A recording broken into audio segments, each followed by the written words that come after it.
basically reached the halfway mark of the trial. 2 weeks in, and the most anticipated witness to date has officially taken the stand. And of course, she had some bombshells to drop.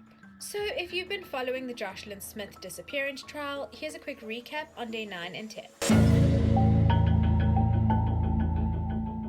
Lourentia Lombaard took to the stand to recap the events of Sunday and Monday. Monday being the day that Joshlin went missing. Kelly's erratic, short-tempered and volatile nature was showcased through her interactions, from breaking a glass window and threatening to attack Butter, to telling him that if he wasn't going to listen to her nonsense, as he called it, well, she was just going to do what her mind told her to do. What followed that Sunday was Kelly disappearing across the canal where they live with Joshlin to meet the occupants of a white polo. On her way over, Lourentia had asked her where she was going, to which Kelly had responded, "It's none of your business." Unbeknownst to Kelly though, Lourentia apparently had a viewpoint of everything that took place. So within this vehicle there was a male driver and a short African female with white dots on her face, a head wrap and clothing that reminded Lourentia of a sangoma. The woman had exited the vehicle, gave Kelly something which Lourentia couldn't quite see, and then Kelly had stuffed that unknown item down the front of her pants. Back outside her home, Lourentia had overheard a conversation between Kelly and Butter within the house. Kelly had stated that she had sold Joshlin to a sangoma for 20,000 rand. En sy sê vir my Rens,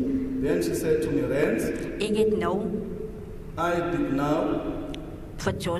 now, my kind I did now my child, verkoop aan 'n sangoma. sold my child to a sangoma. During a later conversation with Lourentia, she had stated that she did something When Lourentia questioned why, Kelly had simply said that she needed the money. It was already done and there was nothing she could do now. Following that, she had promised Stefano, who was at the home at the time, 1,200 rand and Lourentia 1,000 rand. I'm assuming this was a bribe to keep quiet. Neither had an issue with the money, but according to Lourentia, she had still not received her share. So fast forward to Monday. The two older kids had stayed home from school, whilst the youngest was at her creche. Kelly had repeatedly reminded Butter to not forget that at 2 p.m. Joshlin must be ready because people were coming to fetch her. In a bag, she had packed underwear and a t-shirt for the little girl. A cooler bag was also packed. And then Kelly left to work. Lourentia would be in and out of the home for the day, smoking drugs with the two men, Butter and Stefano, but also checking on her own very young children, one of whom was 1 year old and the other who was 2 years old. Joshlin had come over to her house at one point, had something to eat, and then they had walked together back to Kelly's house. There she would sit outside playing in the dirt. Around 2 p.m. Kelly returned, this time taking the bag and the cooler bag with her, as she walked little Joshlin across the canal to that same white polo with the same African woman inside. This time, however, the pair entered the vehicle before it drove off.